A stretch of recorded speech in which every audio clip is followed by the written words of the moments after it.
pra gravar o diário tem que colocar as peitolas pro jogo. Antes de você assistir esse vídeo, eu quero que você saiba que a minha intenção em momento nenhum foi te fazer sentir pressionada a obedecer qualquer tipo de padrão estético.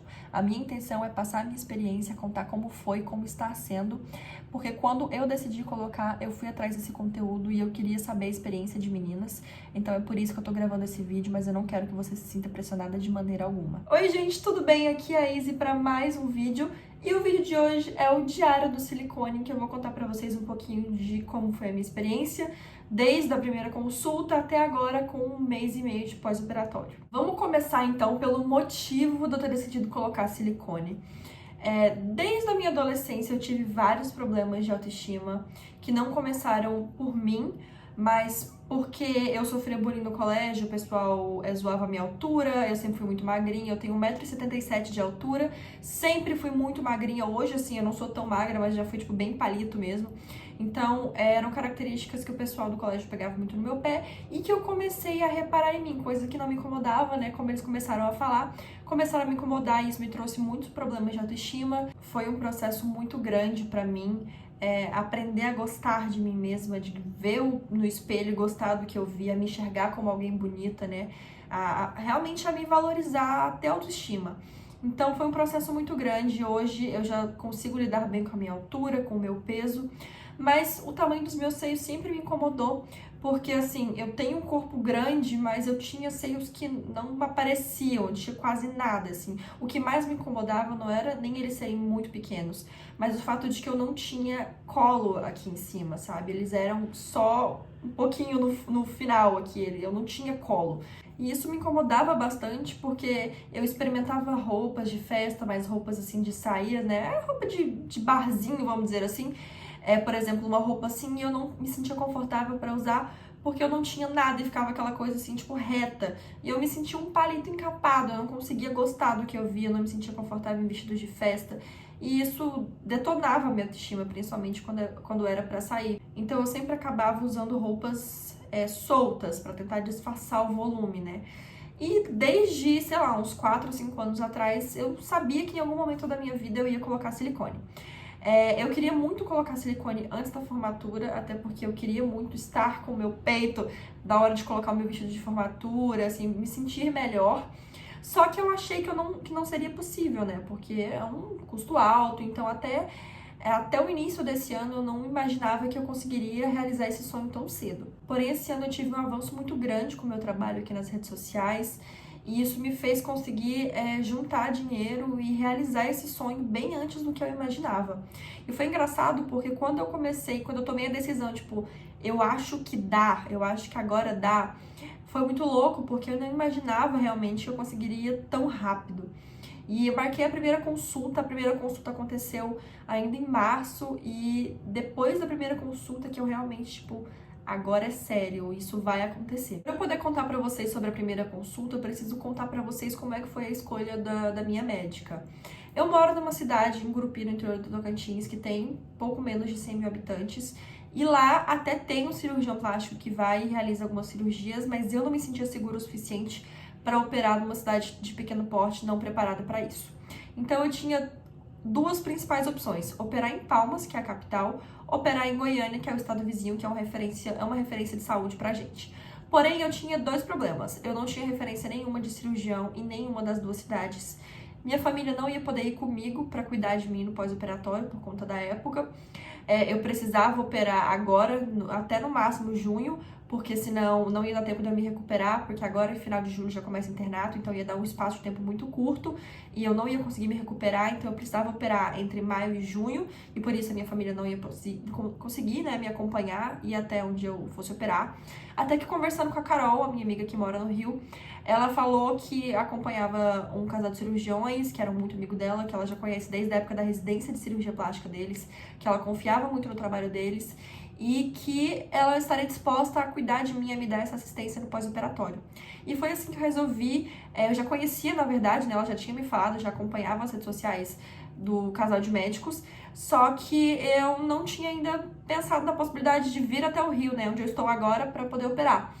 E no que ela se dispôs, eu comecei a amadurecer a ideia e vi que seria a minha melhor chance, né? Eu tinha referência do médico, de alguém que conhecia, de alguém que sabia do trabalho, né, da confiança do trabalho, e eu tinha alguém para me dar essa assistência realmente no pós-operatório, que era o que mais estava me preocupando, e eu tinha também a estrutura de uma cidade, né, de hospital, de estrutura mesmo, para cuidar, para que qualquer coisa que viesse a dar errado eu tivesse como me virar, sabe? Porque na minha cidade não ia ter como, não ia ter logística para me socorrer, vamos dizer assim. Esse era um medo muito grande. Então eu marquei a primeira consulta e ela aconteceu ainda no final de março. Com essa questão da pandemia, hoje a telemedicina ela tá liberada, o que foi muito bom, porque eu não precisei sair da minha cidade para fazer a consulta presencial, eu consegui fazer a consulta online, né? E foi muito melhor para eu pelo menos ter esse primeiro contato, afinal, ter que me deslocar para fazer a primeira consulta ia ser uma coisa muito grande, né? Então, eu consegui ter a primeira consulta online. E nessa primeira consulta, a gente conversou sobre quais eram as minhas expectativas, o porquê de eu ter pensado no silicone, o que me incomodava, o que eu esperava, o que eu queria de resultado. E eu fui bem sincera, que eu falava, o que me incomodava era a falta de colo, né? Essa parte superior aqui vazia, que eu não queria um peitão absurdo, até porque eu sou muito magrinha, eu não tenho colchão, eu não tenho pernão, não tenho quadrilzão, então não faria sentido eu colocar um volume muito grande porque o meu corpo não comportaria. E aí a gente fez um exame físico, né? Ela me olhou, ela viu mais ou menos como era a minha estrutura, para saber o que tamanho de prótese mais ou menos caberia, né? Ficaria próximo da expectativa que eu tinha.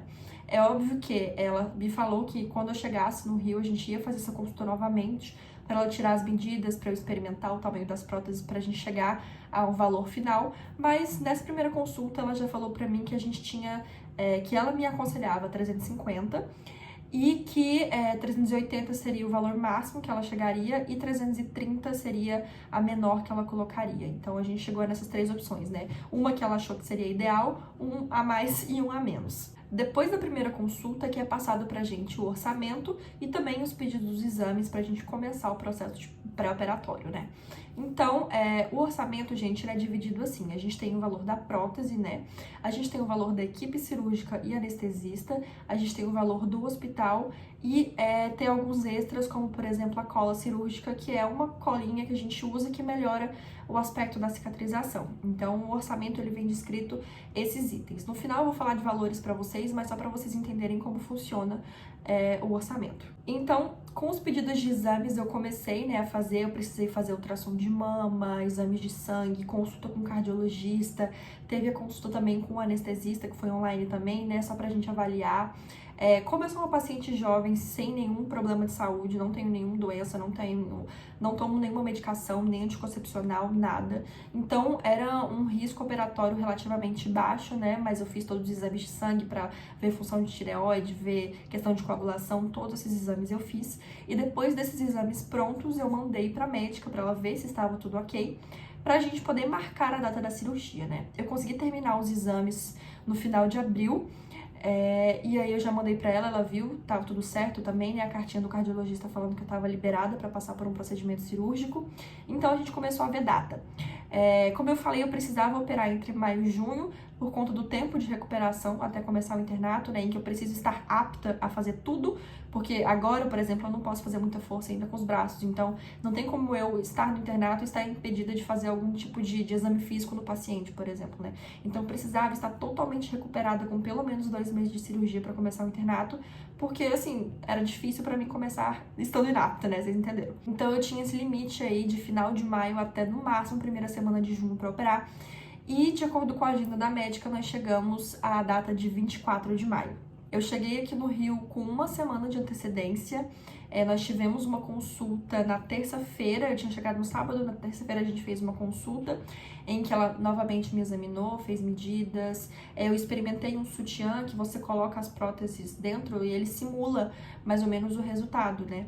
E aí, nesse momento, eu realmente percebi que a 380 eu senti que estava muito grande, que a 350 foi a que eu senti melhor e que a 330 que eu achei muito pequena. Então, batemos o martelo de que seria 350, mas de qualquer maneira, ela leva, né, para dentro da sala um tamanho a mais, um tamanho a menos, porque se depois de colocar ela ver que ficou pouco ou ficou muito, ela consegue trocar. Então ela sempre leva um tamanho a mais, um tamanho a menos, mas até então a gente tinha fechado 350. A técnica de inserção foi a subglandular, então por cima do músculo, não por baixo do músculo. Era uma técnica que eu já queria, porque eu não me sentia confortável com a ideia de colocar abaixo do músculo, até porque assim, eu acho que o processo de colocar o silicone já é uma coisa que agride o seu corpo, né? Agora você descolar o músculo de onde ele naturalmente tá, e colocar um corpo estranho lá, que vai ficar embaixo dele, assim, na minha cabeça era algo que mudava muito a anatomia e que eu não queria, sabe? Eu queria que fosse menos agressivo possível, que é o subglandular, né? Que ele vai ficar por cima do músculo, atrás da glândula, não impede, não atrapalha, não é para influenciar a amamentação de maneira alguma. Então foi a que eu mais me senti confortável e também a indicação da minha médica. O tipo de prótese que a gente usou é uma prótese com perfil extra alto, porque essa questão de tipo de prótese, às vezes a gente acha que é o colo, né? Fazer um colo extra alto, na verdade não. É a projeção da prótese quando a gente vira ela. A prótese extra alta, ela tem uma base mais fina, então ela fica mais gordinha, né? Então ela projeta mais pra frente, que era o que eu queria, que é o que ia me dar colo, né? Empurrar mais pra frente pra dar esse voluminho aqui. E a incisão para inserção da prótese seria inframamária, embaixo do peito, né? Não na auréola e nem na axila. A minha mama, ela tinha uma leve diferença de tamanho, mas a médica achou que não valia a pena colocar tamanhos diferentes de prótese, porque era algo muito discreto e que eu mesma não me incomodava com a diferença.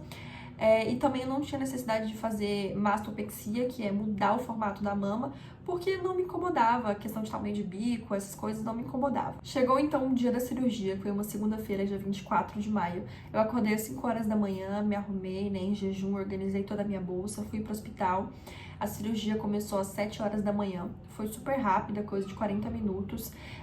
Eu lembro de chegar no centro cirúrgico, de olhar o teto, eu lembro de ter achado bem diferente, né, porque eu tô sempre lá como estudante, aí eu nunca tinha visto essa visão como paciente, de olhar as luzes de cima, de estar ali, né? Eu lembro do anestesista pegar a veia na minha mão, de conversar com as enfermeiras, da doutora Bruna chegar, conversar comigo.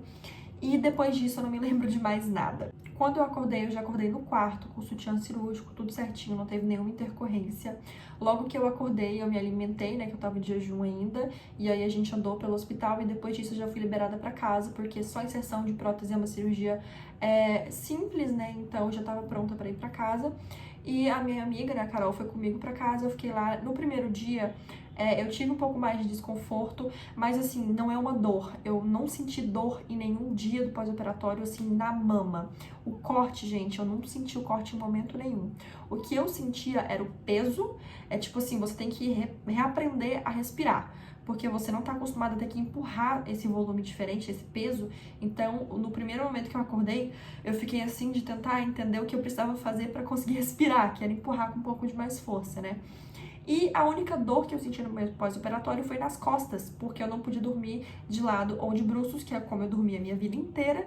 Eu detestava dormir de barriga pra cima e só podia dormir de barriga pra cima, então eu não estava acostumada e minhas costas doeram bastante nos primeiros dias por conta da posição de dormir e de ficar a maior parte do dia, né? Mas de resto eu não tive dor na mama, dor na cicatriz, nada, foi bem tranquilo. Com 3 dias eu tava muito bem desinchada já. Eu usei uma técnica também que chama taping, que você coloca as fitas aqui para auxiliar na drenagem, que você faz dentro da sala operatória mesmo.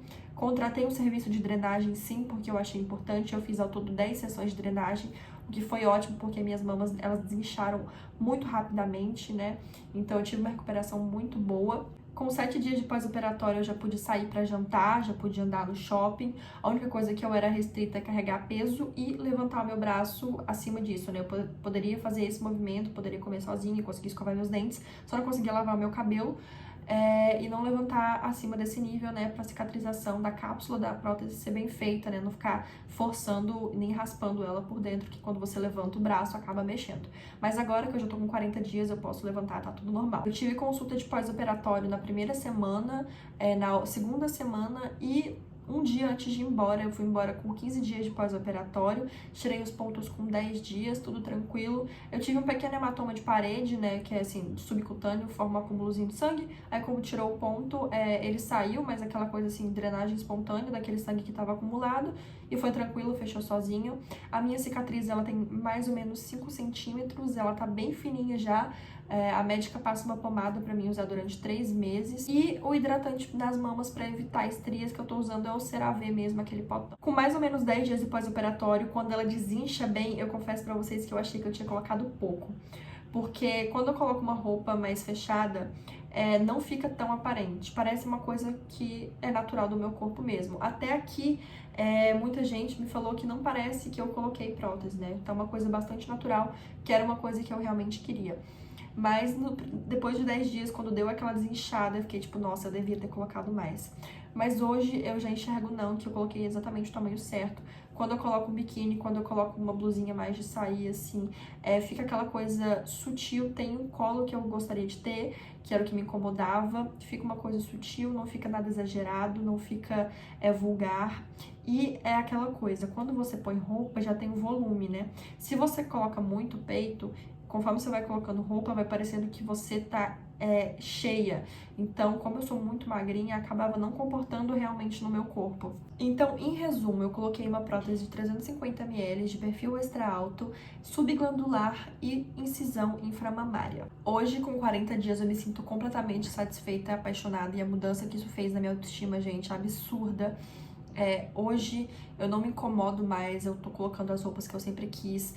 Sobre a questão do sutiã cirúrgico, no primeiro mês a gente usa o tempo todo, só tira pra tomar banho. Agora que eu já estou no segundo mês, eu uso ele pra dormir. E durante o dia eu uso o sutiã normal de tecidinho mesmo, não pode ter aro.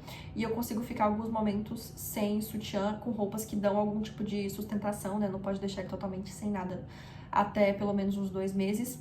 E a partir dos 2 meses eu já vou ficar mais livre para usar menos o sutiã cirúrgico. Eu vou colocar aqui o modelo do que eu usei, que ele foi super confortável, da marca Plié, muito bom mesmo. Quanto a valores, contando os exames pré-operatório, a consulta, os gastos da cirurgia mesmo, de prótese, de equipe cirúrgica, de hospital, internação, os medicamentos do pós-operatório, as sessões de drenagem, o sutiã cirúrgico, saiu mais ou menos 15 mil reais. Eu não fiz a conta exatamente, mas a estimativa que eu fiz foi de 15 mil reais. Eu não incluí nesse valor o meu gasto com passagem ou hospedagem e alimentação, porque isso foi uma coisa que eu escolhi vir para outro lugar, né? Mas eu queria passar para vocês mais os valores mesmo assim com o gasto da cirurgia em si. Hoje, com 40 dias, eu me sinto completamente satisfeita com o resultado. A mudança que isso fez na minha autoestima foi surreal.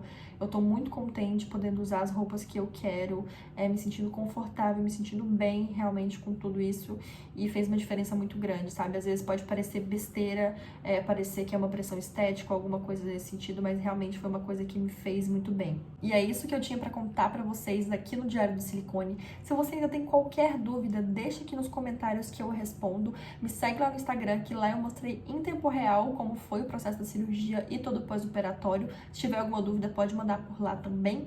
E a gente se vê no próximo vídeo. Tchau!